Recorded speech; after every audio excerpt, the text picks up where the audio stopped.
할렐루야. 12월 14일 월요일입니다. 다 함께 새벽 기도해 드리시겠습니다.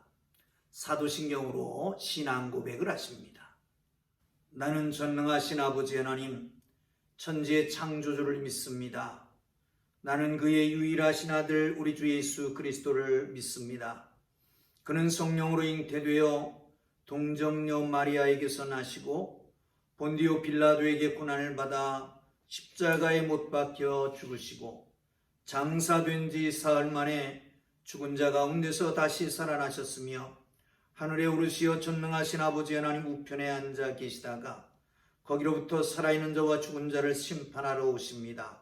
나는 성령을 믿으며 거룩한 공교회와 성도의 교제와 죄를 용서받는 것과 몸의 부활과 영생을 믿습니다. 아멘. 찬송가 455장을 찬송 드리십니다. 찬송가 455장입니다.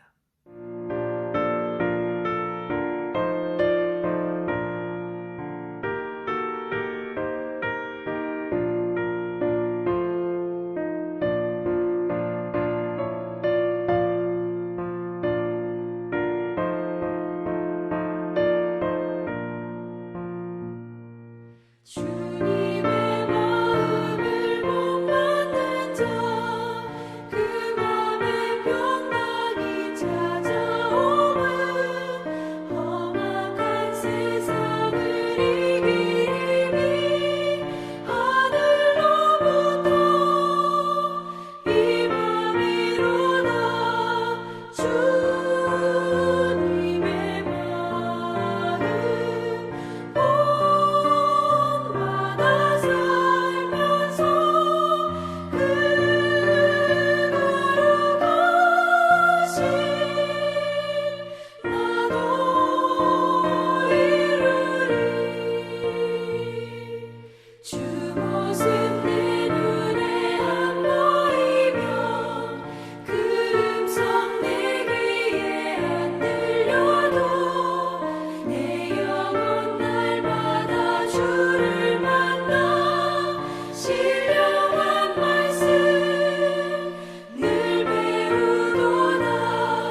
은혜 주실 기록된 하나님 말씀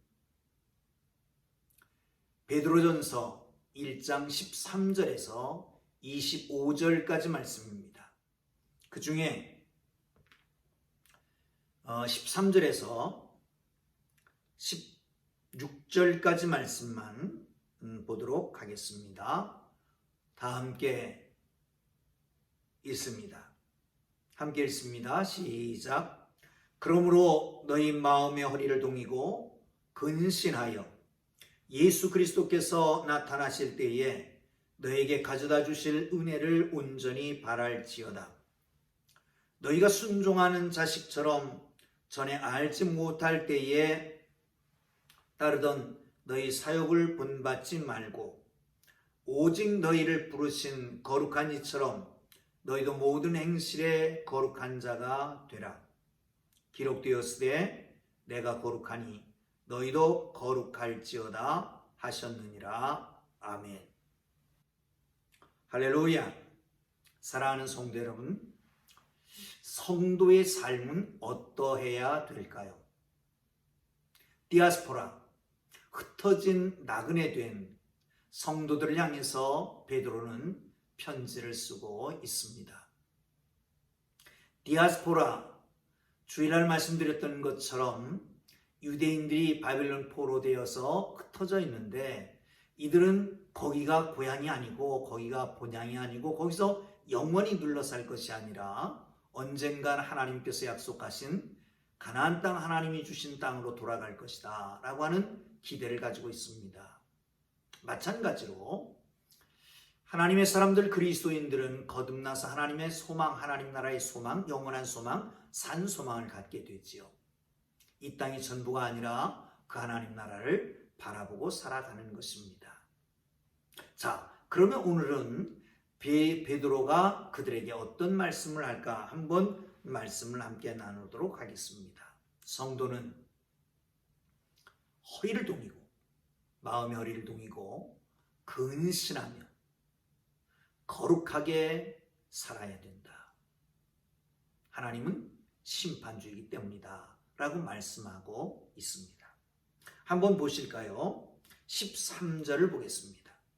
시작. 그러므로 너희 마음의 허리를 동이고 근신하여 예수 그리스도께서 나타나실 때에 너희에게 가져다 주실 은혜를 온전히 바랄지어다. 아멘. 하나님의 나라는 어떻게 이루어집니까? 그것은 다른 말로 하면 구원이라고 말할 수도 있습니다. 구원은 예수 그리스도께서 이 땅에 초림하실 때에 시작됩니다. 복음을 타고서 확장되어 갑니다. 예수님이 재림하실 때에 완성되게 되는 것이지요. 그렇다면 우리 그리스도인들은 예수님이 재림하셔서 완전하게 이루실 구원을 바라보고 그 은혜를 바라보고 살아가는 것입니다. 그러면 어떻게 해야 될까요? 13절에서는 이렇게 말씀합니다. 마음의 허리를 동이고 근신하라. 마음의 허리를 동인다라고 하는 것은 어떤 뜻이 있을까요? 여러분, 이게 비유가 될지 모르겠습니다만은 중국 무협지 영화들을 보면 긴 옷자락을 싸움하려고 그러면 탁 해서 허리춤에 딱 끼잖아요. 그런 것처럼 당시에 긴 옷을 입었기 때문에 일하기가 불편한 겁니다. 일할 때는 이 긴 옷을 두루두루 말아서 허리춤에, 허리띠에 끼는 것이죠. 그것을 가리켜서 말하는 겁니다. 일할 준비를 하고 새로운 일을 열심히 끝까지 하겠다라고 하는 겁니다. 근신한다라고 하는 말씀도 있습니다. 여러분, 근신한다라고 하는 말씀은 세상에 쾌락, 욕망 이런 거를 추구하지 않고 정말 하나님 사람답게 살아가는 것을 이야기합니다.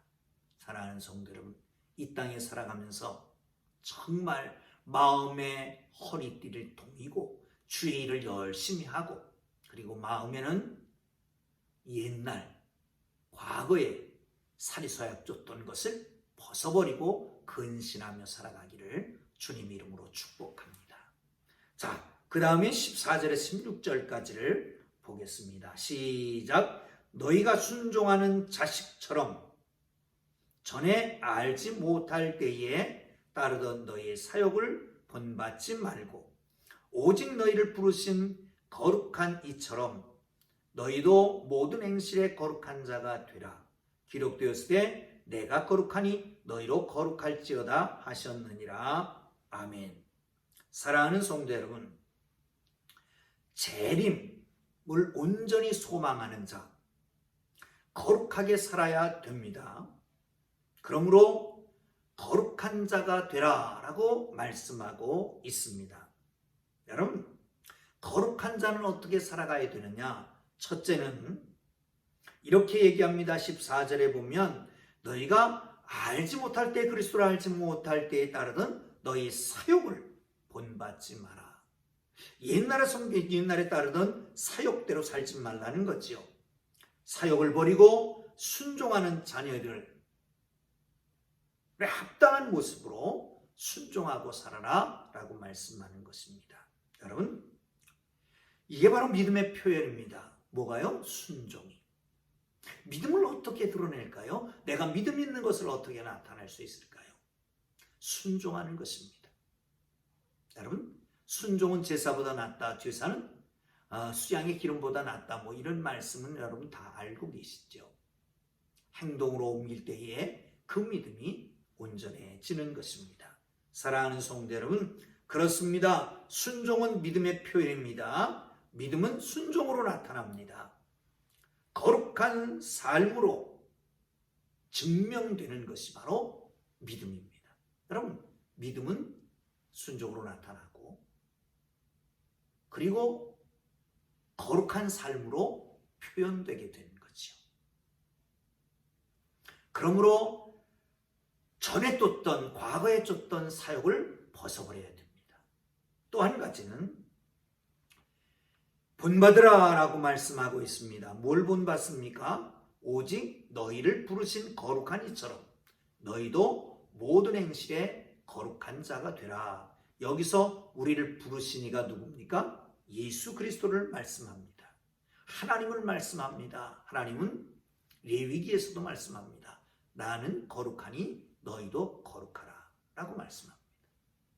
여러분, 사실 하나님께서 부르시는 성도는 거룩하기 때문에 부르신 건 아니지요. 그러나 부르셔서 성령의 깨끗하게 하심으로 예수 그리스도의 보혈의 피로 씻기심으로 거룩한 자, 중생한 자, 거듭난 자가 되었습니다. 그러니 일단 이처럼 마땅하게 거룩하게 살아야 됩니다.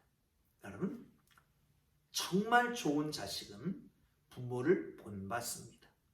부모에게서 내려오는 DNA라고 하는 것이 있습니다. 유전자 법칙입니다.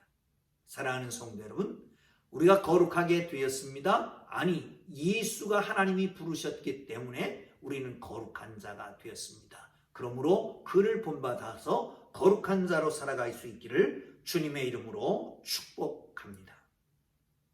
자, 17절을 보겠습니다. 시작. 외모로 보지 않고 각 사람의 행위대로 판단하시는 이는 너희가 아버지라 부른즉 너희가 나그네로 있을 때의 때를 두려움으로 지내라. 나그네로 있을 때를 두려움으로 지내라. 나그네 인생길이 끝날 때쯤 돼서 심판이 있다는 거예요. 그런데 그 심판은 하나님이 하십니다.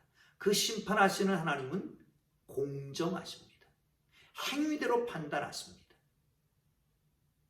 그 하나님 또한 우리 아버지도 되시죠.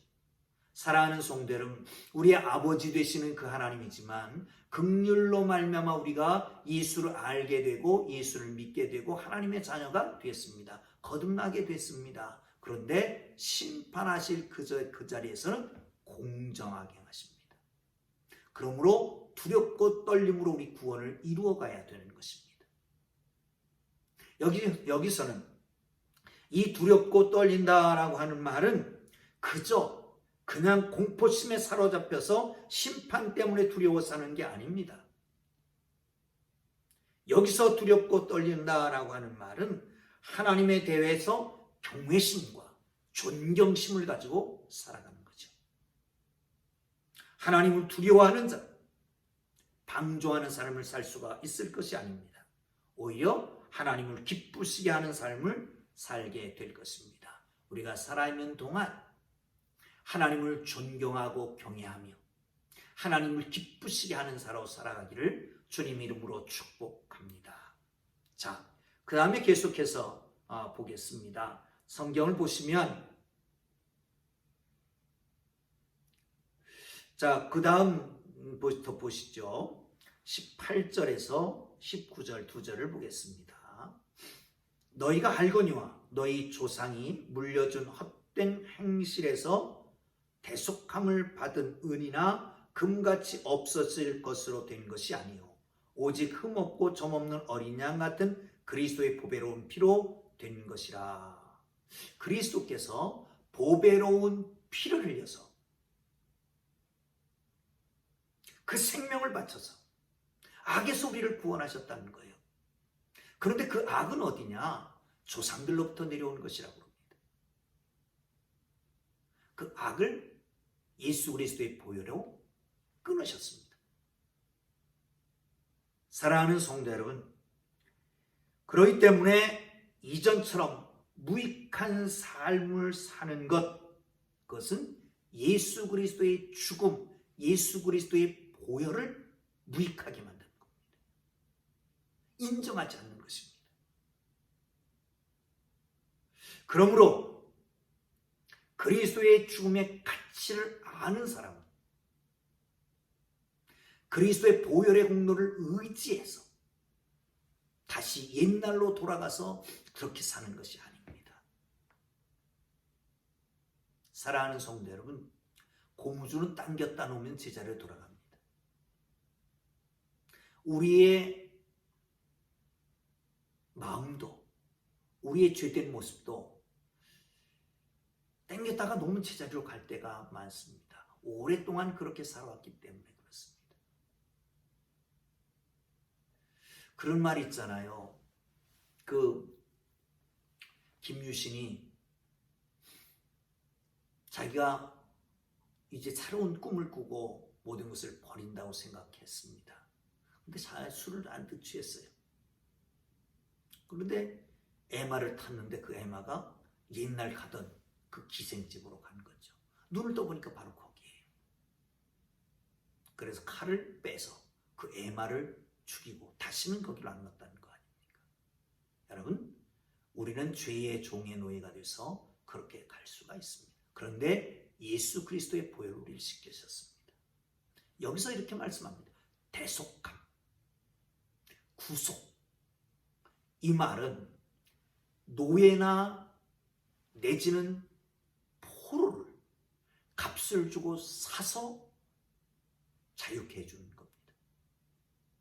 예수 그리스도의 피로 대속했다라고 하는 말은 예수 그리스도의 피값을 치르고 그리고 우리를 죄에서 건져내서 악에서 건져내서 의로운 자로 만들었다라고 하는 말이잖아요. 여러분, 그런데 이것은 은이나 금이나 없어질 것, 썩어질 것으로 만든 것이 아니라 예수 그리스도의 보혈로 한 것입니다. 그러므로 예수 그리스도의 보혈의 공로가 너무 지극히 크기 때문에, 너무 놀라운 것이기 때문에, 아니 그렇다면 생명은 생명으로야 대속할 수 있습니다. 아무 생명이나 될 수 있는 게 아닙니다. 죄가 없는 생명이어야 됩니다. 죄가 있으면 자기의 생명을 자기의 죄값으로 치를 수밖에 없으니까 말이죠. 그래서 하나님이 독생자 예수 그리스도를 이 땅에 보내시고 그 보혈의 피로 우리를 구속하신 거 아닙니까? 그렇다면 그 놀라운 가치를 인정하고 그 놀라운 사랑에 감격해서 다시는 그 길로 가지 말고 변화되어 정말 하나님 나라를 소망하는 자로서 거룩하고 깨끗하게 보존하는 하나님의 사람들 되기를 주님의 이름으로 축복합니다. 자, 시간이 갑니다. 한번 보실까요? 22절을 보겠습니다. 시작. 너희가 진리를 순종함으로 너희 영혼을 깨끗하게 하여 거짓 없이 형제를 사랑하기에 이르렀으니 마음으로 뜨겁게 서로 사랑하라. 21절에도 보면요, 너희는 그를 죽은 자 가운데서 살리시고 영광을 주신 하나님을 그리스도로 말미암아 믿는 자니 너희 믿음과 소망이 하나님께 있게 하셨느니라. 여러분 잘 아는 말씀이지요. 믿음, 소망, 사랑, 이 세 가지는 항상 있을 것인데 그 중에 제일은 사랑이라. 바울이 강조했던 것입니다. 고린도 교회의 고린도전서 13장 13절에 말씀하셨는데, 또한 데살로니가 교회 쓸 때도 데살로니가 교회 앞에 내 믿음의 소문을 얘기하면서 믿음, 소망, 사랑에 대한 얘기를 합니다. 그런데 베드로도 똑같이 얘기하죠. 믿음과 소망과 사랑이 항상 있어야 된다라는 거예요. 여기서 중요한 게 있습니다. 여러분, 믿음은 뭘까요? 과거에 하나님께서 우리를 위해서 베푸신 그 놀라운 구원의 역사를 믿는 거잖아요. 그와 관계 있는 겁니다. 소망은 뭘까요? 미래에 이루실 영원한 구원, 완전한 구원을 사모하게 되는 거죠. 그리고 사랑은 뭘까요? 그 사랑은 과거와 미래 사이에 있는 현재의 우리의 삶의 모습인 것이죠. 아멘. 자, 그렇다면 이 땅에 우리의 삶의 존재 의미는 사랑에 있는 겁니다. 사랑. 그 사랑엔 거짓이 없다. 그렇게 말합니다. 거짓이 없는 사랑, 거짓이 없는 사랑, 거짓이 없는 사랑. 너희가 진리를 순종함으로 너희 영혼을 깨끗하게 하여 거짓 없이 형제를 사랑하기에 이르렀으니 마음으로 뜨겁게 서로 사랑할지니라. 중요한 말씀. 너희가 진리를 순종함으로, 무슨 말씀입니까? 진리, 복음을 순종함으로 거듭났다는 얘기예요. 그렇게 됨으로 영혼이 깨끗하게 됐다. 이 거듭났다는 말씀 아닙니까? 그럼요, 여러분, 영혼이 더럽혀지면 어떤 일이 있을까요? 하나님이 만들어주신 세상 처음 존재는 사랑이 넘치는 존재였습니다. 뼈 중에 뼈요, 살 중에 살이었습니다. 죄를 범하고 난 다음에 이기주의자들이 자기만 아는 겁니다. 사랑할 줄을 모르는 겁니다. 자, 그렇다면 영혼이 더럽혀졌다? 사랑을 모르는 거예요. 자기만 하는 거예요. 영혼이 깨끗해졌다? 그런 측면에서 보면 자기만의 삶에서 벗어나서 이웃을 바라보고 사랑할 수 있는 거예요. 그러므로 거짓 없는 사랑이 그리스도 안에서 있어야 되는 겁니다. 여러분, 누구나 사랑할 수 있는 하나님의 사랑을 풍성히 받은 사람들이 되기를 주님의 이름으로 축복합니다. 마지막 한 가지만 더요. 24절 25절입니다. 그러므로 모든 육체는 풀과 같고 모든 영광은 풀의 꽃과 같으니 풀 마르고 꽃은 떨어지되 오직 주의 말씀은 세세토록 있도다 하였으니 너에게 전한 복음이 곧 말씀이니라. 세상의 모든 것들은 일시적입니다. 순간적입니다. 왔다가 가고 있다가 없어집니다. 마르고 시들어버립니다. 그러나 말씀만은 영원한 것입니다. 그러므로 여러분, 세상의 현상들에 치우치지 말고 진리의 말씀에 우리의 털을 잡고 그 말씀으로 우리의 길에 빛이 되고 발의 등이 되고 표대가 되어 그 말씀을 중심으로 살아가는 영원한 하나님의 사람들, 영원한 말씀을 중심으로 살아가는 하나님의 사람들 되기를 주님의 이름으로 축복합니다. 기도하겠습니다. 살아계신 주님,